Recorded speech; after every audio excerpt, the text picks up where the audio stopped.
Today, you are tuned into Airwave YGK on CFRC 101.9 FM, the show where we spotlight Kingston's incredible local music scene and the artists that help shape it.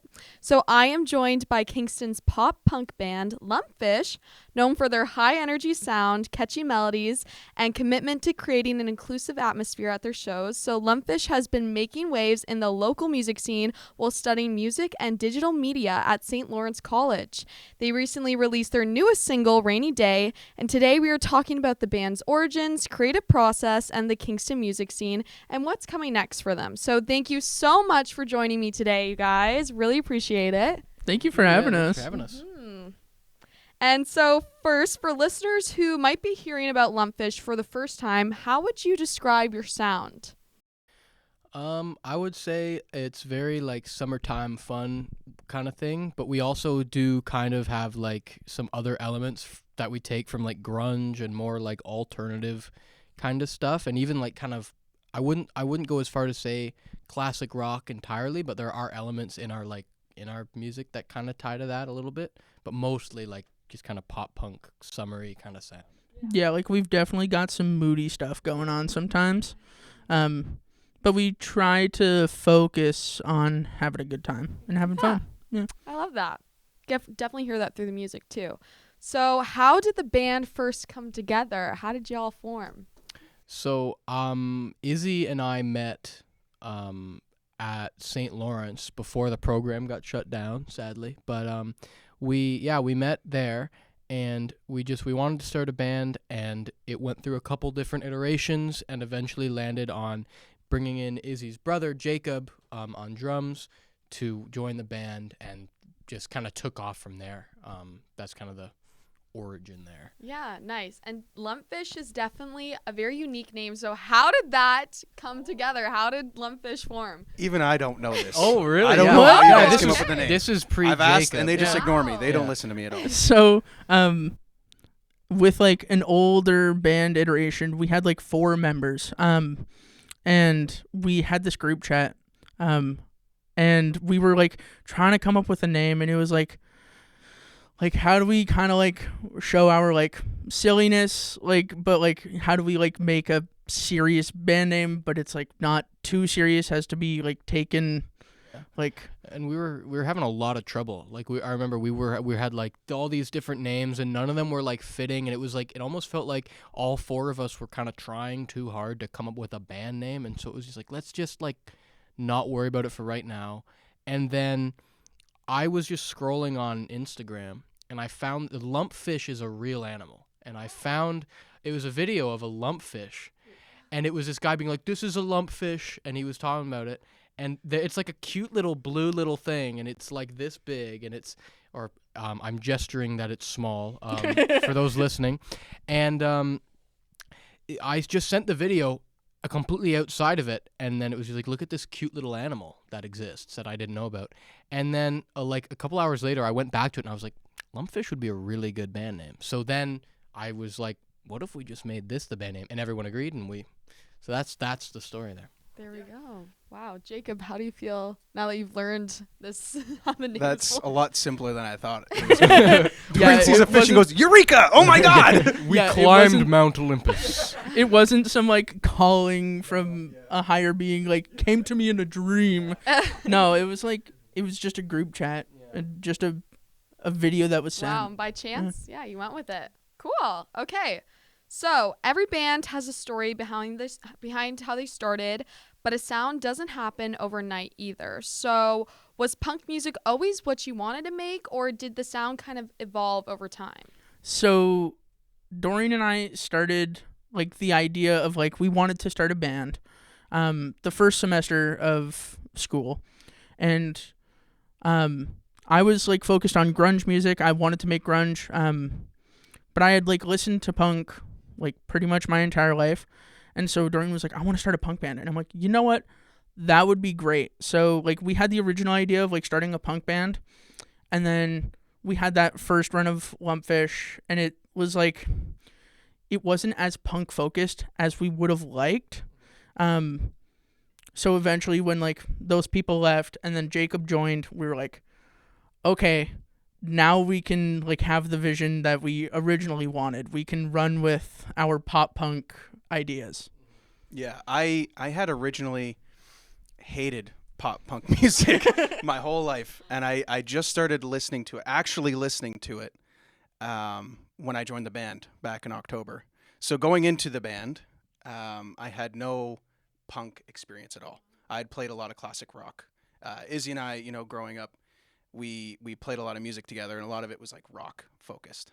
Then he started getting into the Pixies. That was the first time I really listened to any sort of anything that could be classified as punk.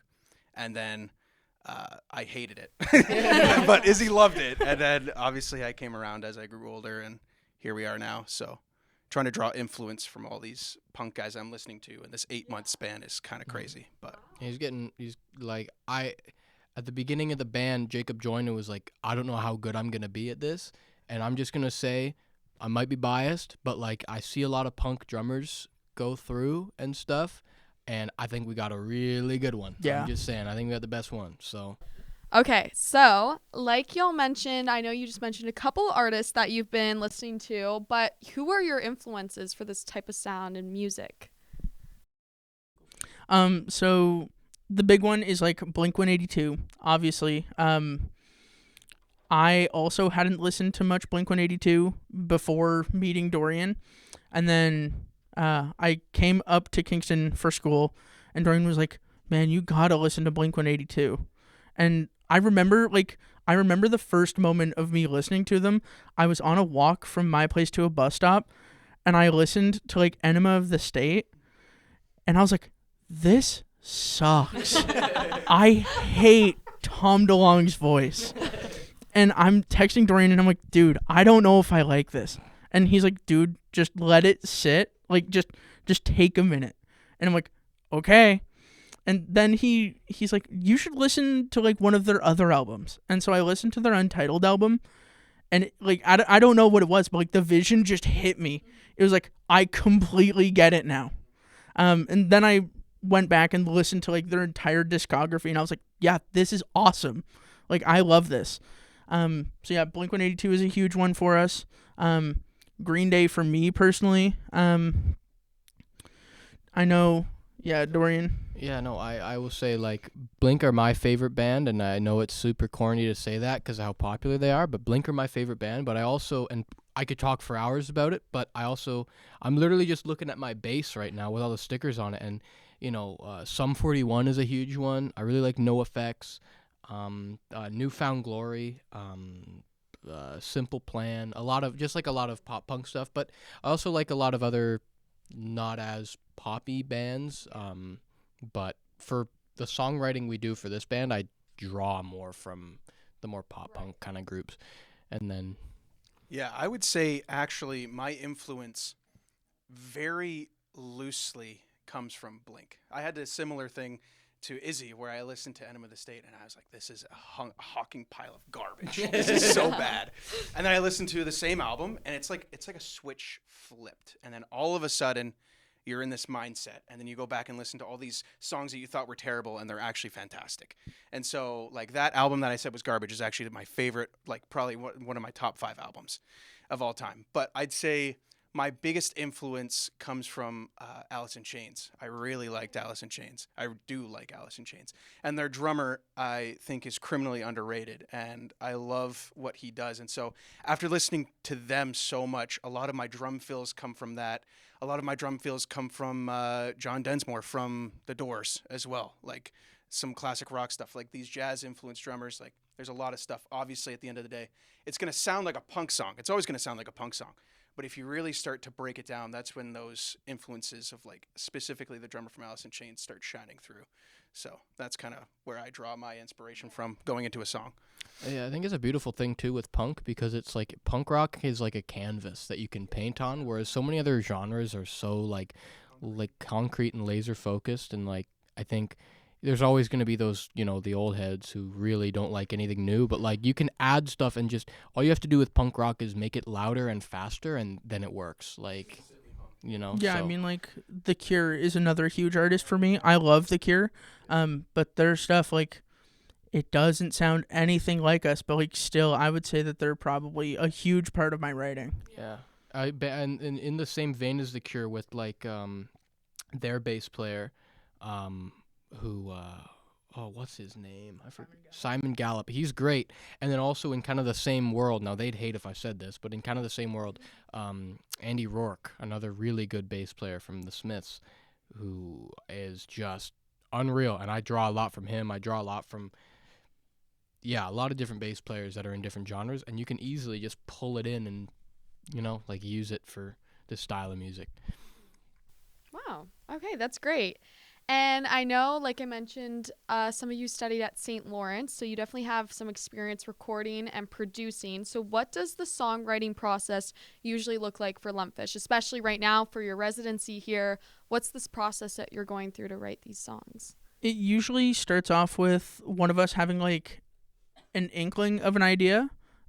Like someone will have like a lyric or a riff or a chord progression or a melody or something that they just like send to the other two, and then like we all start working on it, and we all like, okay, but what if we like did this here? What if we did that? Or like, what if we turned this into that? Like it starts off as one idea and then kind of goes off the rails, but then ends up in another place that's all together. One of my favorite things about our writing process is that we're very comfortable with giving each other notes. So like if like Izzy or I will send each other like lyrics, and it's like lyrics can be something that's super personal, and the first thing either of us will do when lyrics is like, if you have notes, it'll be like, here's my notes, I have an idea.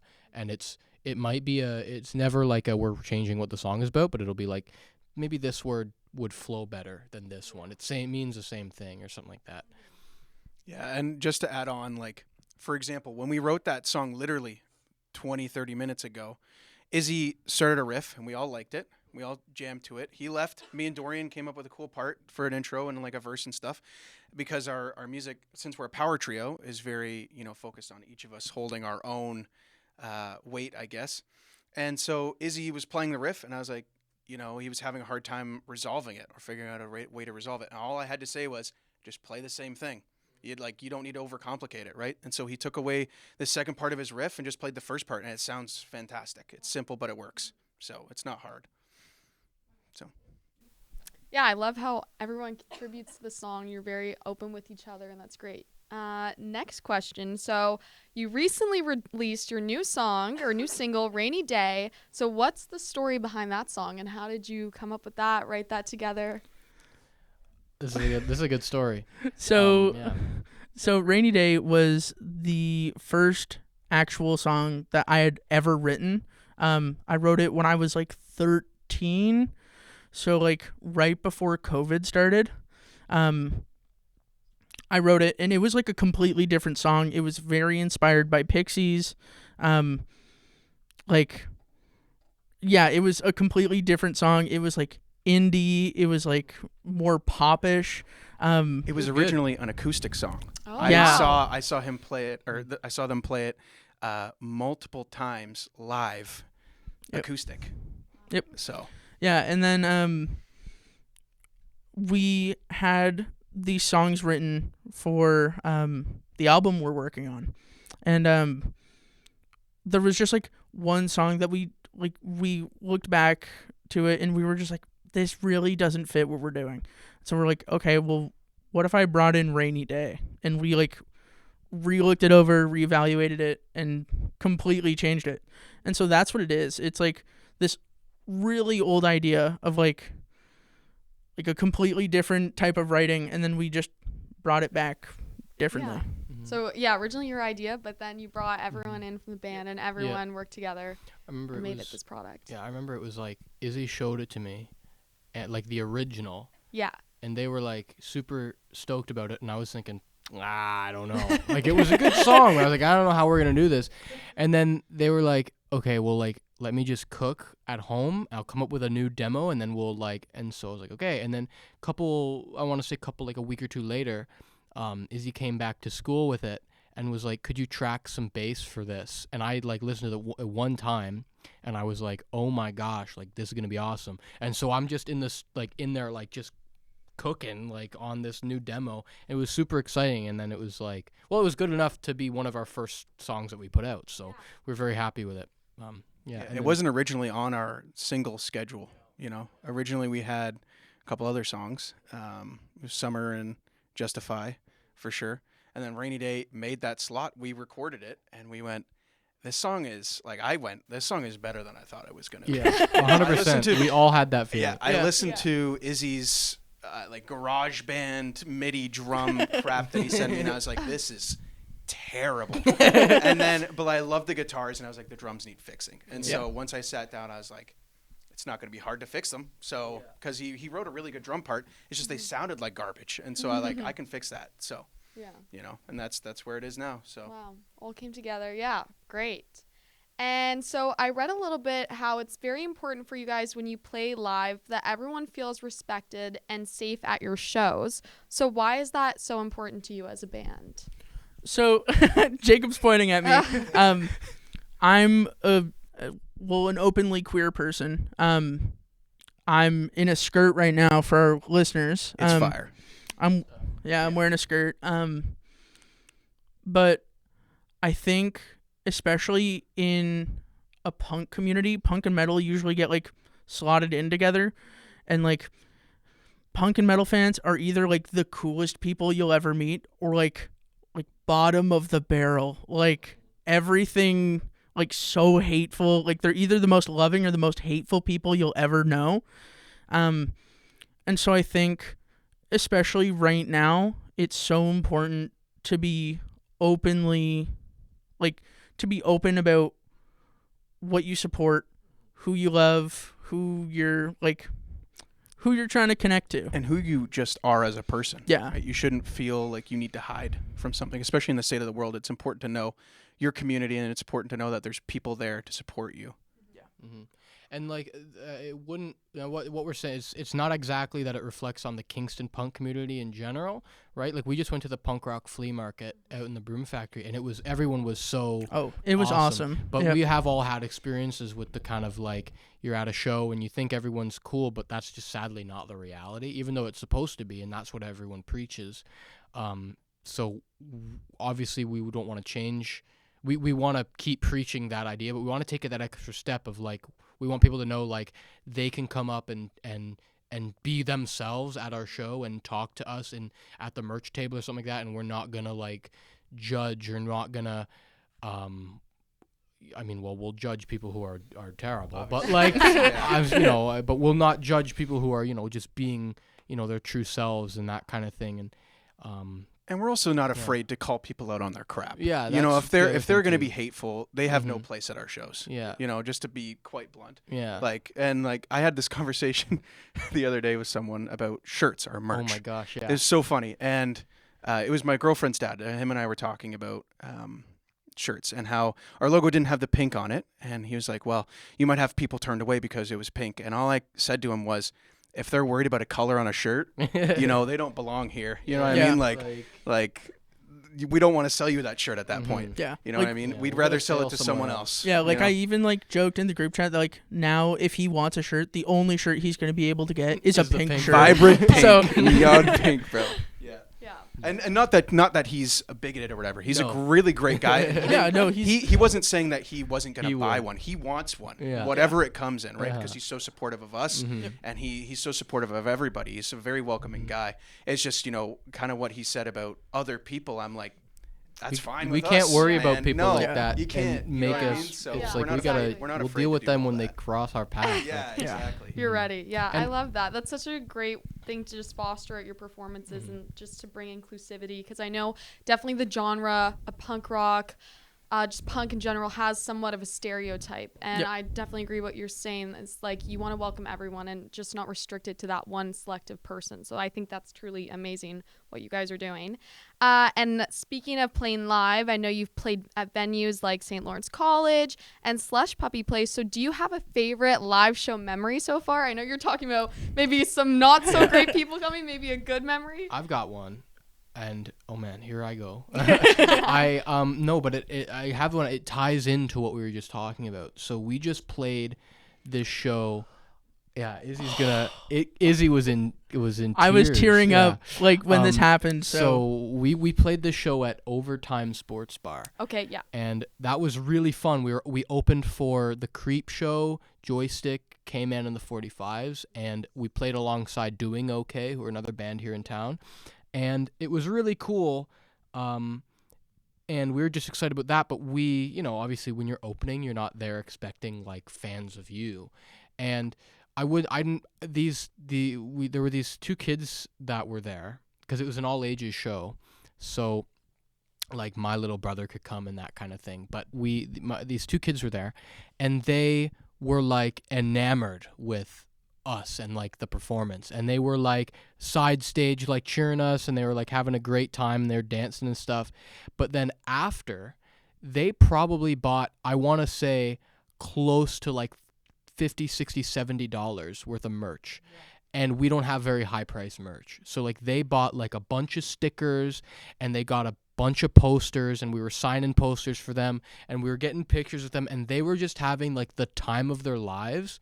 And that memory of like, we just made we had a great night, but we just made their night like a favorite kind of night of theirs, right? Like, because I know when I was that young, there weren't as many all ages shows, opportunities like that. And if I had gone and gotten pictures with the bass player and all that crazy stuff, that would have been sick. But yeah, like I didn't have that. So to give them that, oh, it was so cool. And Izzy was tearing up during the whole thing. It was like the whole thing. It was just like these kids were like, one of them had like a fox mask like on their head, and they walked up and like before we even played our set, they came up and they bought a sticker, and they were like, "Can I have a sticker to put on my Chromebook at school, because we can't put stickers on our locker?"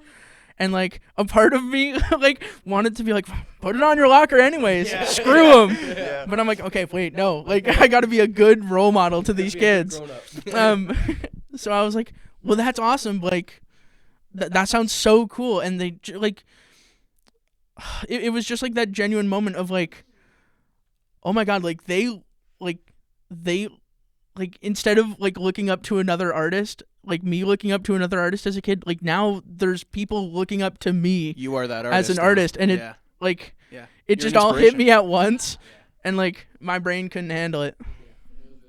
Yeah, their mother actually, I don't know if I told you guys this. I was in the stairway coming back up, and their mother stopped me and showed me the poster, and being recognized, right? Like you get down from a stage, you guys are recognized. I'm the drummer. Even when I'm on a riser at that show, I'm hidden behind everything, so they don't normally see me.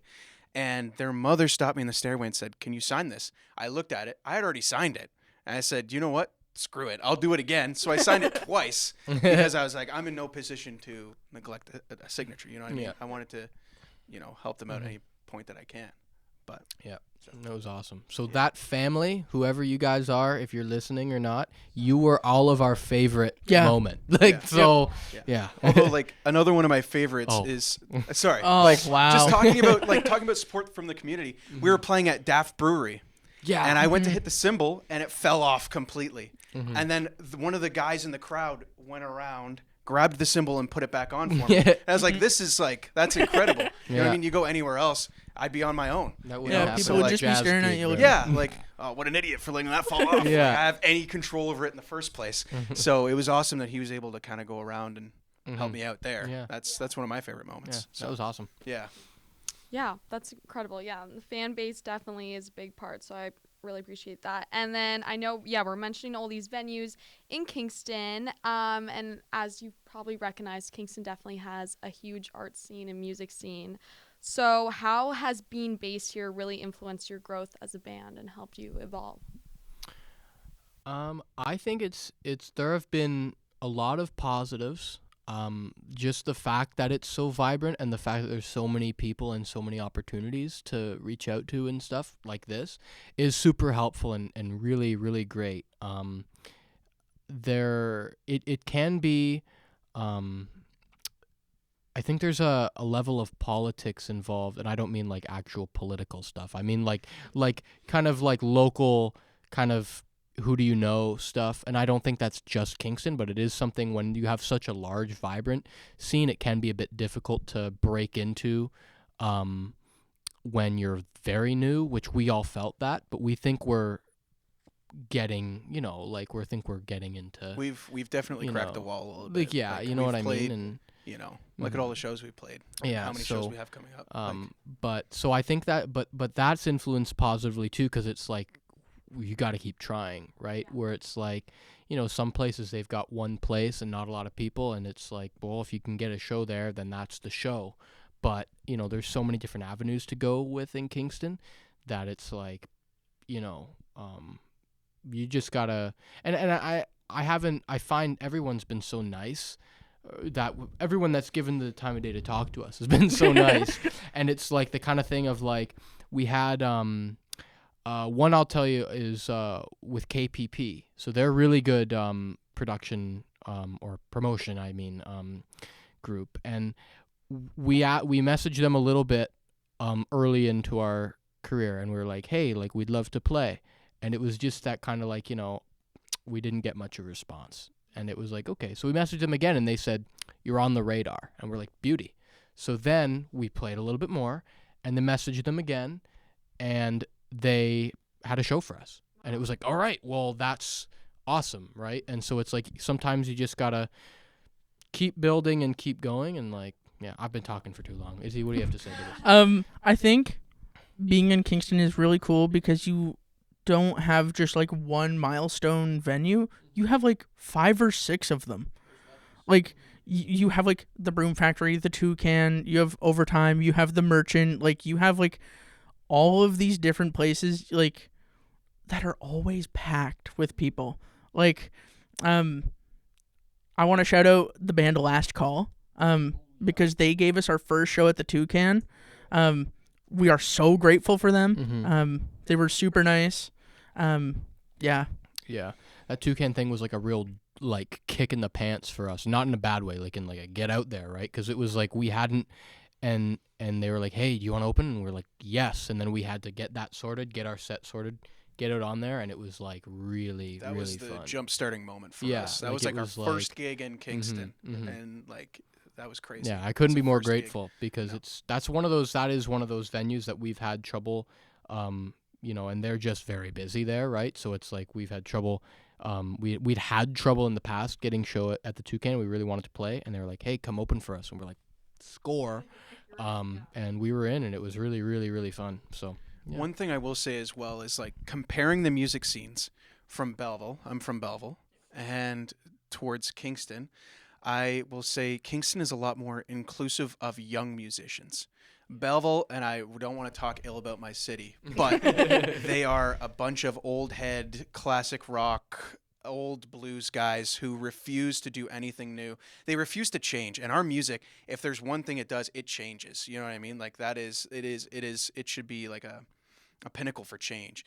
And Belleville, I just don't think they're ready for that yet. If they are, you know where to find us. So we'll be there. Yep. But yeah, we did play one show in Belleville. I will say to talk There's about that. The one punk venue. There's a punk venue in Belleville that was awesome. The one. We'll shout out to the punk rock in Belleville. We are not talking about you. No.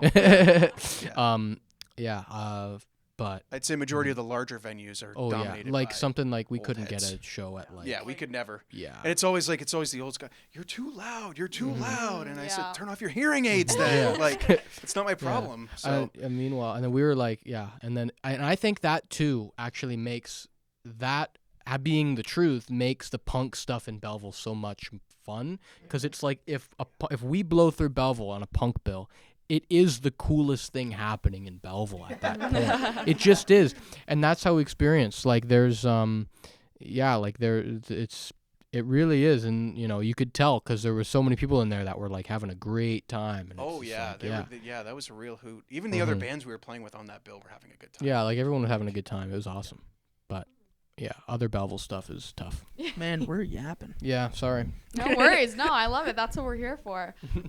To wrap things up a little bit, I know you three have definitely had a busy year. Like you mentioned, you got gigs, you've released so much. So just to plug a little bit at the end of the interview, what's next for Lumpfish? Do you have anything exciting coming out maybe, or any cool gigs heading this way? Yeah, we've got June is pretty packed for us, to be honest. So that's good. This is our first day of June, and we're starting our June packedness. Now, I will say so there's a couple things, but there's some big asterisks with them. So we're playing a set we're graduating, and we're playing a set at our convocation.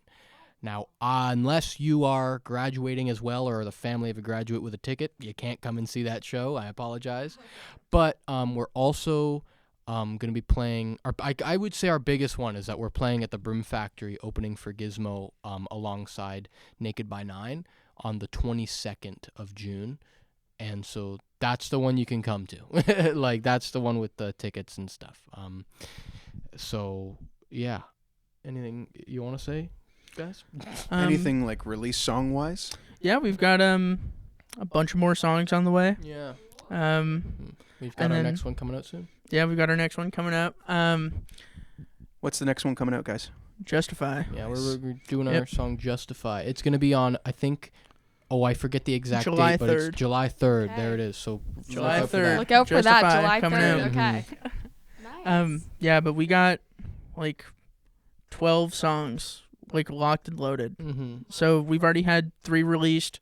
Justify coming out on July 3rd. So then there's 8 more songs after that. And then they'll all be, big announcement here, they will all eventually, after that, we're going to re-look at all the mixes for them, so look at what we've all learned from all of it, fresh coat of paint on some of the stuff if we need to, and then ship it out as a full album. But that's Nice. later down the Okay. line. Later down the line, yeah. And then we also have the live radio show tomorrow night. Yes, that is Yep. happening. Actually. That's There we here. go. Oh my Yeah. gosh. Yeah, at Yeah. 5 Yeah. o'clock. Yep. Right? 5 o'clock. Mhm. So I think it's an hour. I think so. I think it's Yes. an hour. Yes. Yeah. Yes. Sorry. I'm looking Yeah, at you. no, From you're 5 Yeah, p.m. we'll, to 6 p.m. Yeah. Yep. 5 p.m. to 6 p.m. So Yeah. tune in then. Great. Yeah. Well, it seems like you guys have a lot going on. I'm so excited to watch you all grow in the amazing ways that I know you can. So thank you so much for interviewing with me today. I really appreciate it. And definitely check out their stuff. Lumpfish, yeah, thank you so much. Thank Thank you. you. Thanks for having us. Mhm. May the lumpy May fish May you. the lumpy fish you all.